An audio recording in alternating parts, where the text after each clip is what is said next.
Muy bien, entonces vamos a iniciar, chicos, con el tema de anatomía humana, ¿ya? Anatomía humana. Vamos a ver con respecto a la introducción, ¿ya? ¿Listo? Entonces, cuando te mencionen ahí la palabra anatomía humana, vamos a empezar con la palabra anatomía. Etimológicamente hablando, la palabra anatomía viene de la palabra ana, que significa por medio de, y tomía, que viene de la palabra tomes, que significa cortes, ¿ya? Ana significa por medio de, y tomía viene de la palabra tomes, que significa cortes. O sea, literalmente, la palabra anatomía significa por medio de cortes. Es decir, tenemos que hacer ciertos cortes a un individuo para poder observar estructuras internas. Por eso que la anatomía estudia, mira, ven, estudia órganos internos, ¿no? Obviamente, al realizar algunas disecciones. Claro que en nuestros tiempos ya todo lo tenemos, pues, ¿no? Porque lo encontramos en los libros, ¿no? Pero antiguamente no. Tenían que hacer disecciones para poder estudiar órganos internos. Entonces, repito, la palabra anatomía significa por medio de cortes, o sea, disecciones.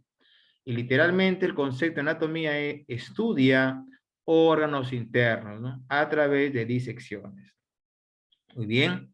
Ahora, esta anatomía, al estudiar órganos internos, vamos a estudiar, por ejemplo, la morfología que tienen los órganos, el tamaño que tienen los órganos, la estructura que tiene un órgano. De eso se encarga básicamente la anatomía.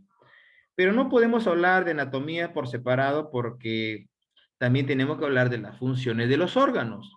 Y la ciencia que estudia las funciones de los órganos es la fisiología, chicos, ¿no? Entonces, cuando yo le pregunte, ¿cómo se llama la ciencia que estudia las funciones de los órganos? Es la fisiología, ¿ya? Y la pregunta sería, ¿quién es el padre de la fisiología? Erasistrato, pueden colocar ahí. Padre de la fisiología es Erasistrato, ¿ya? Listo. Entonces, conclusión, ¿qué es anatomía? Es la ciencia que estudia órganos internos a través de disecciones. ¿Y qué es la fisiología? Es la ciencia que estudia las funciones de los órganos. ¿Quién es el padre de la fisiología? Erasistrato. ¿Ya?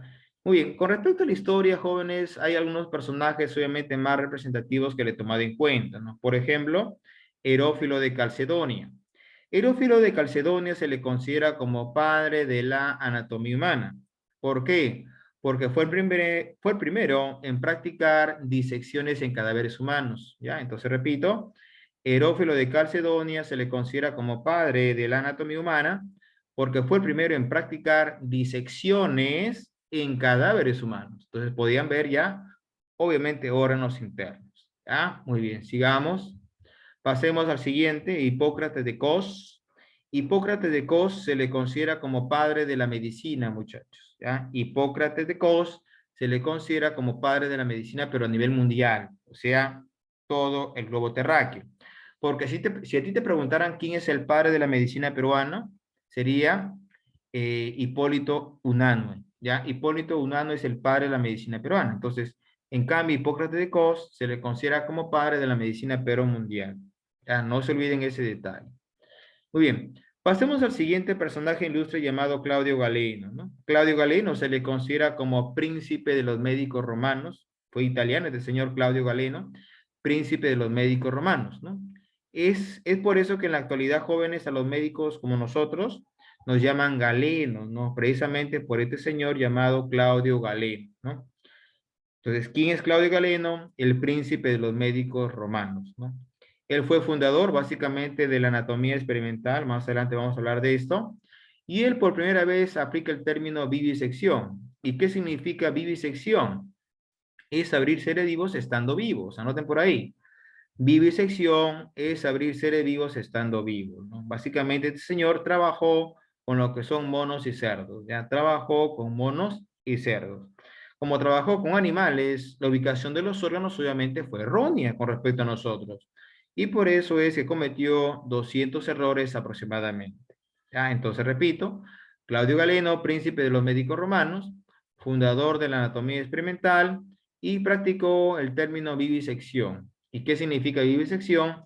Es abrir seres vivos estando vivos, como monos y cerdos. Cometió cerca de 200 errores aproximadamente. ¿Ya? Muy bien. Luego apareció el famoso Andrés Besalio. Y Andrés Besalio se le considera como padre de la histología, chicos. ¿Ya? Andrés Besalio se le considera como padre de la histología. Recordar, jóvenes, que la histología es una ciencia que estudia los tejidos. Ya, anoten por ahí. La histología es una ciencia que estudia los tejidos. Profesor, ¿y qué es un tejido? Tú lo sabes. Un tejido es un conjunto de células que cumplen una misma función. Ya, anoten ahí. Es un conjunto de células que cumplen una misma función. Es un tejido. Y la ciencia que estudia los tejidos es la famosa histología, como ya te lo estoy diciendo aquí. ¿Ya? Ahora, en el cuerpo humano existen 4 tejidos básicos. Anoten por ahí. En el cuerpo humano existen 4 tejidos básicos. ¿Ya? ¿Cuáles son los 4 tejidos básicos? Anota. El tejido epitelial. ¿Ya? El tejido epitelial que forma la piel. El tejido conectivo que básicamente forma los huesos, la sangre, los cartílagos, la linfa, ¿verdad? El tejido conectivo o conjuntivo forma los huesos, la sangre, la linfa, ¿no?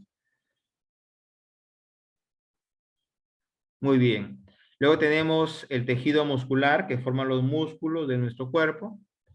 Y finalmente el tejido nervioso que forma estructuras nerviosas como el cerebro, la médula espinal, ¿ya?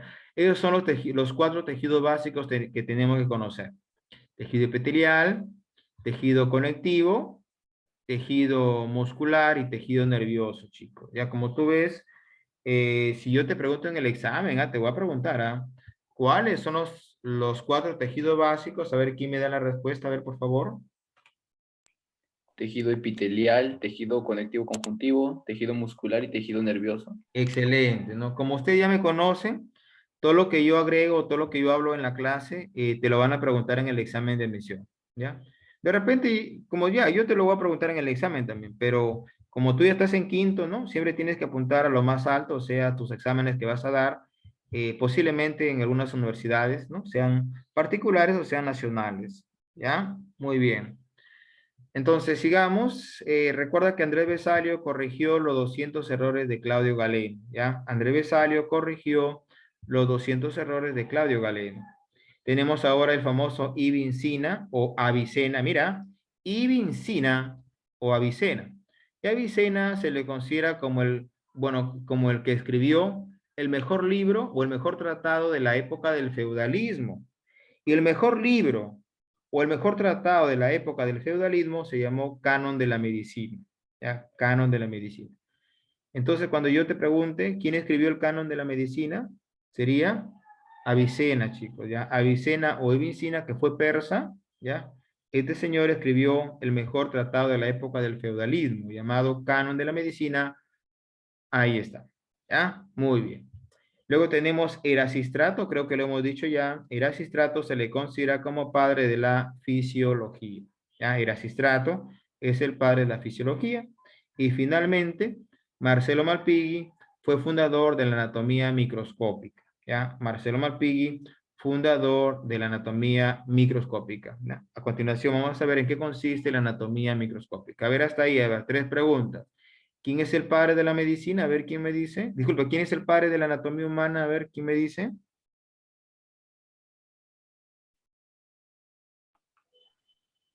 Heráfilo de Calcedonia. Herófilo de Calcedonia, padre de la anatomía humana. ¿Quién es el padre de la medicina a nivel mundial?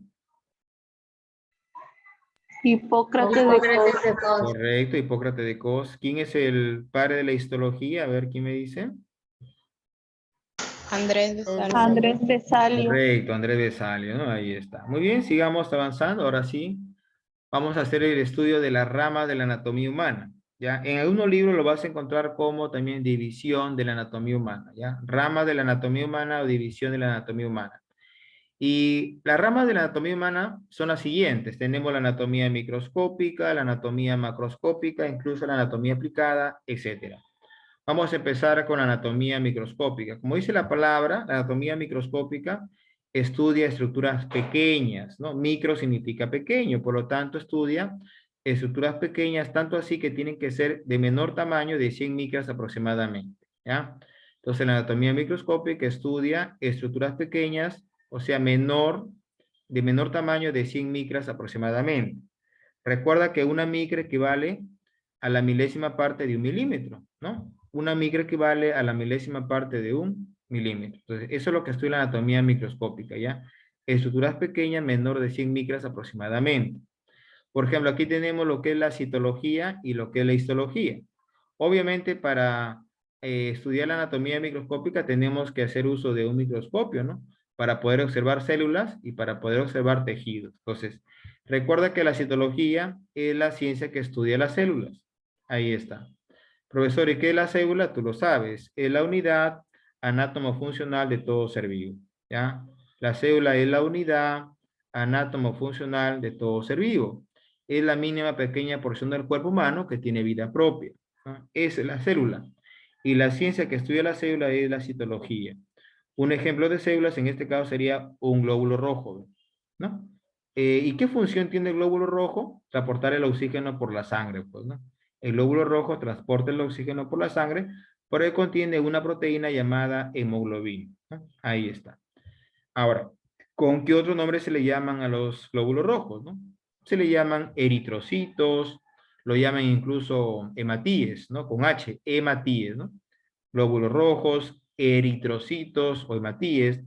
Y como los glóbulos rojos de nosotros no tienen núcleo, ¿ya? Porque no tienen núcleo, muy diferente que las aves, los reptiles, lo llaman también acariocitos, ¿no? Acariocitos, ¿ya? Anoten por ahí, glóbulos rojos, eritrocitos, hematíes o acariocitos, ¿ya? Muy bien. ¿Y qué es lo que formaba, a ver, un conjunto de células que cumplen una misma función? A ver, ¿qué es lo que formaban? Conjunto de Un, células que cumplen una misma función. ¿Qué un formaban? tejido. Un tejido. Correcto, un tejido, ¿no? Y recuerden que la ciencia que estudia los tejidos se llama histología, ¿no? La histología es una ciencia que estudia los tejidos. Ya sabes cuáles son los tejidos básicos. Espero que lo hayas anotado. Anótalos. Tejido epitelial, tejido conectivo conjuntivo, tejido muscular y tejido nervioso. Esos cuatro son básicos. Anótalos, luego te voy a preguntar. ¿Ya? Muy bien. Por ejemplo, hay una pregunta sería, ¿no? A ver, marca, bueno, son tejidos básicos, coma, exacto. A ver, te voy a dar las alternativas, ¿ya? Son tejidos básicos, coma, exacto. Alternativa A, epitelial. B, conectivo. C, hueso. La D, músculo. Y la E, nervioso, ¿no? Tejido nervioso. ¿Cuál es el exacto ahí? Hueso. Correcto. ¿Por qué? Hueso. Porque los huesos, claro, ¿por qué? Porque los huesos están dentro del tejido conectivo o conjuntivo. ¿Te das cuenta? Porque recuerda que el tejido conectivo ahí es un tejido que forma los huesos, la sangre, los cartílagos, la linfa, ¿no? La grasa, imagina. Entonces, todos esos tejidos, esos subtejidos están dentro del tejido conectivo. O sea, así te voy a preguntar en el examen. ¿Ya? Muy bien. Entonces, aquí como ejemplo, la histología y la ciencia que estudia los tejidos, acá están puestos un tejido, la sangre. La sangre es un tejido conectivo, mira, ¿ve? Que está formada por células como glóbulos rojos, incluso los glóbulos blancos. No voy a decir plaquetas porque las plaquetas no son células, ¿ah? Hemos dicho ya en las clases anteriores que las plaquetas son fragmentos celulares, ¿no? ¿Cómo se llama la célula madre de las plaquetas? A ver quién recuerda su anatomía del año pasado. ¿De dónde se Megacariocito. origina? Del ¿Cuál? megacariocito. El megacariocito. Excelente, nos derivan de los megacariocitos. Son fragmentos de células, ¿no? Fragmentos celulares. No son células en sí, son fragmentos celulares. Entonces, todas estas células van a formar lo que es la sangre, pues, ¿no? Claro que la sangre, aparte de lo que es el paquete globular, o sea, las células sanguíneas, también tiene plasma, ¿no? Plasma 55%, células sanguíneas 45%. ¿Ya? La sangre es un tejido, ¿ah? Anota, la sangre es un tejido conectivo, no te olvides, de origen mesodérmico, porque deriva del mesodermo, mira. También la linfa es un tejido, ¿ah? La linfa también del sistema linfático es un tejido, ¿no? Profesor, ¿y por qué es un tejido? Porque la linfa tiene linfocitos, que son glóbulos blancos, mira. ¿Ya? Son tejidos. Muy bien. Pasemos ahora, chicos, a la anatomía macroscópica. ¿Ya? La anatomía macroscópica, como dice la palabra macro, macro significa grande. Por lo tanto, la anatomía macroscópica estudia, miren chicos, estructuras grandes, ¿no? Que sean estructuras con mayor medida de 100 micras aproximadamente, ¿no? Estructuras que son de mayor de 100 micras aproximadamente, mira, ¿ven? ¿Ya? Eso estudia la anatomía macroscópica. Y encontramos ahí dos tipos, la anatomía topográfica y la anatomía descriptiva o sistemática. La anatomía topográfica, como dice la palabra topográfica, estudia el cuerpo por áreas o regiones, ¿no? Incluso acá lo dice, ¿ve?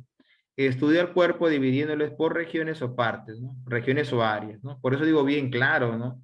Que la anatomía topográfica estudia el cuerpo humano por áreas o regiones. Por ejemplo, acá, mira, tenemos región de la cabeza, región del cuello, región del tórax, región del abdomen, región pélvica, incluso región del miembro superior, región del miembro inferior. Ahí está. Entonces, eso es lo que estudia la anatomía topográfica.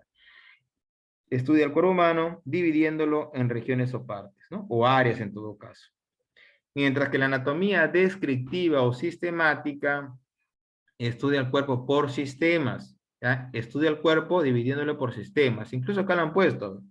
Estudia el cuerpo humano dividiéndolo en sistemas, ¿no? Por ejemplo, tenemos el sistema óseo, ahí está, el sistema muscular y el sistema nervioso. De eso se encarga básicamente la anatomía descriptiva o sistemática, ¿no? Del estudio del cuerpo humano dividiéndolo por sistemas, ¿no? Sistema óseo, sistema muscular, sistema nervioso, ¿ya? Ahí está. Muy bien, a ver, hasta ahí, a ver. Vamos a pasar acá a la anatomía aplicada. Antes de seguir, a ver, quiero preguntar, ¿de qué se encarga de estudiar la anatomía descriptiva? Estudia el cuerpo dividiéndolo en sistemas. Claro, no, correcto. Estudia el cuerpo humano dividiéndolo por sistemas, pues, ¿no? Sistema óseo, sistema muscular, etcétera. Muy bien, ¿ya? Muy bien, excelente con todos.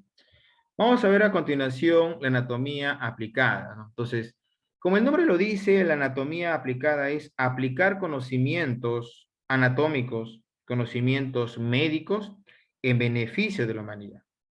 ¿Y por qué yo tengo que aplicar conocimientos médicos en beneficio de la humanidad? Obviamente, ¿no? Tengo que aplicar mis conocimientos para poder diagnosticar las enfermedades. Es más, no solamente diagnosticarlas, sino también tratarlas. Por eso es que la anatomía aplicada estudia, ¿ve? Es el estudio del cuerpo con relación al diagnóstico. Yo voy a aplicar mis conocimientos para poder diagnosticar, para ver qué es lo que está pasando. Y obviamente para tratar esa enfermedad. Por eso que lo he puesto bien claro. Estudio del cuerpo en relación con el diagnóstico y el tratamiento de las enfermedades. Dios se encarga la anatomía aplicada. Y dentro de la anatomía aplicada vamos a encontrar la anatomía endoscópica. Ojo, la palabra endo significa interior o interno, ¿no? Entonces, al decir endoscópica, ¿no? Vamos a realizar una endoscopía. ¿Y qué significa endoscopía? Anoten ahí, observación interna. ¿Qué significa endoscopía? Observación interna. Y para realizar una observación interna del cuerpo, tenemos que hacer uso de instrumentos, como por ejemplo, mira este aparatito que ves acá, que tiene un foquito incluso en la parte final, que se llama endoscopio, los escopios o endoscopios, ¿no? Y a través de una endoscopía, utilizando este endoscopio, podemos descartar, por ejemplo, una gastritis, ¿no? Inflamación de la mucosa gástrica, o una úlcera, o de repente pólipos gástricos, mira, por toda esta región. ¿Ya? Entonces, la anatomía endoscópica, ya te dije, es el estudio de las partes internas del cuerpo, ¿no? A través de aparatos llamados endoscopios. Ahí están los endoscopios, ¿ve? Ahí está, ¿no? Entonces, por ejemplo, al realizar esto, podemos realizar un estudio del estómago que se llama gastroscopía, ¿no? Una colonoscopía, si hacemos el estudio, por ejemplo, del colon, colonoscopía, una observación interna del colon, miren acá. Ahora ya no ingresa por la boca, pues, ¿no? Ahora ingresa por atrás, mira, ¿no? Por ahí para ver tu colon, pues, ¿no? Se llama colonoscopía o una cistoscopía, ¿no? Para hacer el estudio interno de la vejiga, mira, ¿ve? Cistoscopía es el estudio interno de la vejiga, muchachos, ¿no? Para ver de repente la presencia de cálculos, etcétera, etcétera, etcétera, ¿no? Cistoscopía. Entonces, si yo en el examen les pregunto, ¿no? ¿Cuál es la rama de la anatomía? ¿No? Que me permite, por ejemplo, el descarte de una gastritis. Muy bien, la respuesta sería la anatomía endoscópica, ¿no? Porque ahí realizamos unas endoscopías, una gastroscopía para poder observar una gastritis, pues, ¿no? O una úlcera en todo caso.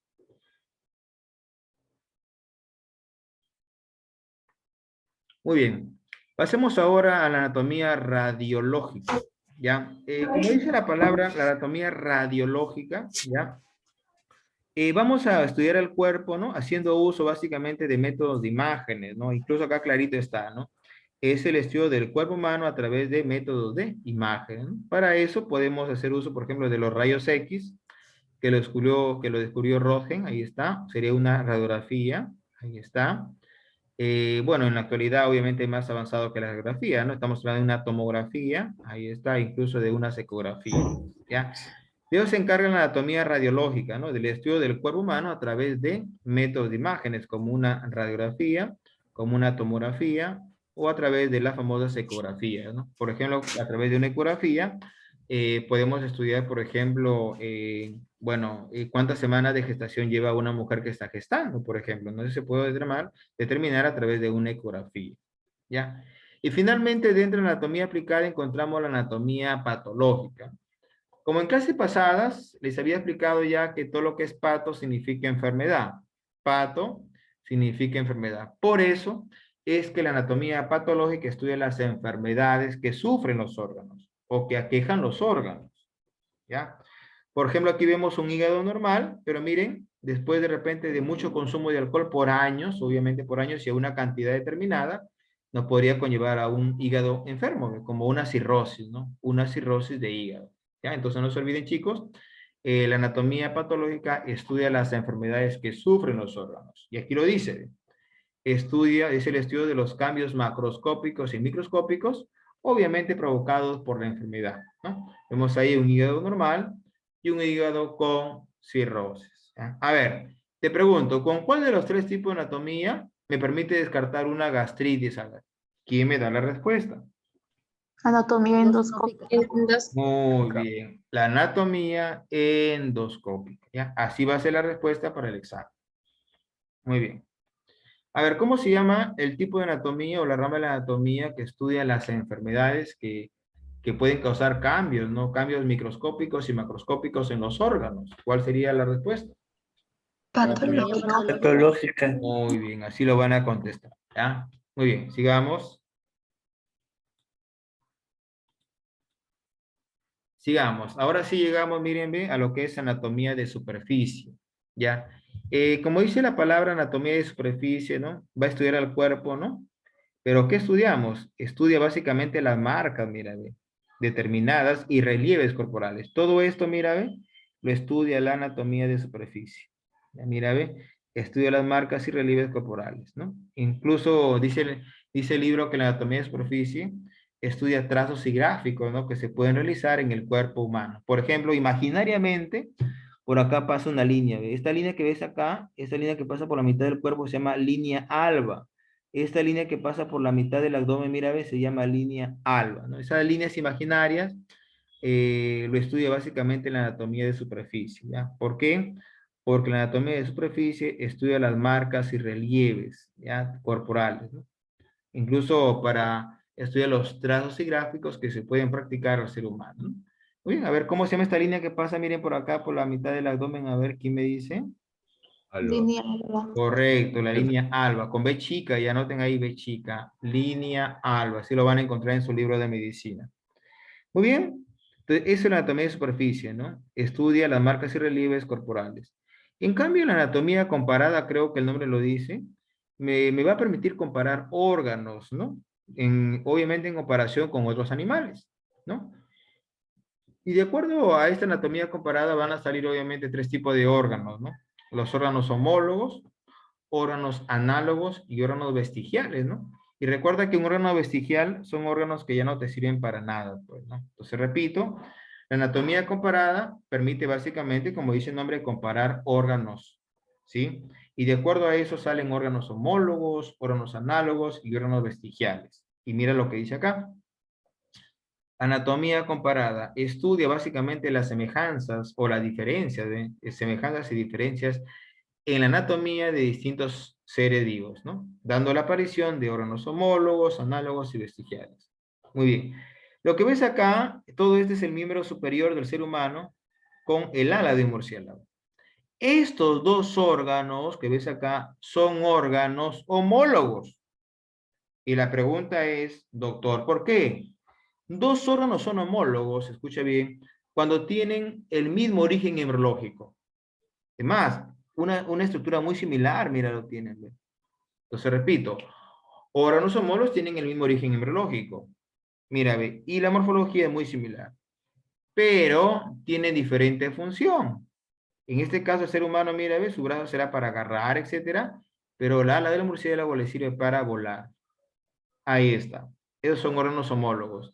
Diferente origen embriológico. Bueno, en este caso son el mismo origen embriológico porque los dos son mamíferos, pero diferente función, chicos, ¿no? Para coger o agarrar, en cambio el ala del murciélago para volar. Entonces anoten por ahí que son órganos homólogos, el mismo origen embriológico, porque los dos son mamíferos, obviamente, pero diferente función. Anoten, porque les voy a preguntar. Después no quiero que se quejen, les voy a preguntar. Repito, órganos homólogos. ¿Ya? ¿Qué son los órganos homólogos? Ahí está. Tienen el mismo origen embriológico porque son mamíferos. Tú sabes que el murciélago es uno de los únicos mamíferos voladores que existen a nivel mundial, pero diferente función. El brazo para coger, ¿no? Etcétera. Y el ala para volar, en el caso del murciélago. ¿Ya? Muy bien. Pregunto, ¿qué son órganos homólogos? Órganos que comparten el mismo origen embriológico, pero tienen diferente función. Excelente. Anoten ahí. Ejemplo, ahí está. El brazo, bueno, el miembro superior del ser humano con el ala de un murciélago. Anoten, después no quiero que estén en la luna. Anoten ahí. Muy bien. Es más, agreguen otro detalle, otro dato. La morfología interna es muy semejante, ¿no? Miren, acá tiene húmero, acá también. Cúbito radio, acá también, miren. Huesos del carpo, acá también tiene carpo. Falanges, acá también hay falanges. O sea, tienen una estructura muy semejante, ¿no? Muy bien. Por eso que la anatomía comparada estudia eso, estudia las semejanzas y diferencias en la anatomía de distintos órganos o seres vivos, ¿no? Muy bien, en distintos organismos o seres vivos. Ahí está. Luego tenemos, miren, la anatomía del desarrollo, ¿no? Como dice ahí, la anatomía del desarrollo, de que lo voy a profundizar, estudia al ser humano desde, mira, desde el desarrollo, o sea, desde la formación del huevo cigoto hasta su forma adulta. Ya, entonces repito, la anatomía del desarrollo estudia al ser humano desde la formación del huevo fecundado hasta la forma adulta, ¿no? Como tú puedes ver, el ovario realiza bueno, aquí se da la ovulación, que es la liberación del ovocito 2, pero la fecundación ocurre acá, en la ampolla. Eso lo hemos visto ya en la ampolla. ¿Ve? Muy aquí se forma el huevo cigoto, ¿ya? Y luego este huevo cigoto tiene que viajar por la trompa e implantarse aquí. Aquí, ¿ve? Acá se implanta, ¿ve? En condición de blastocisto. ¿En qué día se da la implantación de blastocisto? Anoten ahí. Entre el sexto al octavo día. ¿Ve? Bueno, acá dice sexto día, ¿no? Pero es del sexto al octavo día. Pregunta de examen. ¿En qué día se da la implantación del blastocisto? En el sexto o el octavo día. ¿Ya? Del sexto al octavo día. Lo más seguro que en el examen te pongan 6 al sexto día, pues, ¿no? Hay que marcar sexto día, ¿no? Ahí desarrolla, luego, bueno, hasta que finalmente se convierte como ser humano, pues, ¿no? Hasta la forma adulta. Eso estudia la anatomía del desarrollo, desde la formación del huevo fecundado hasta la forma adulta. Voy a renovar un momentito, esperen.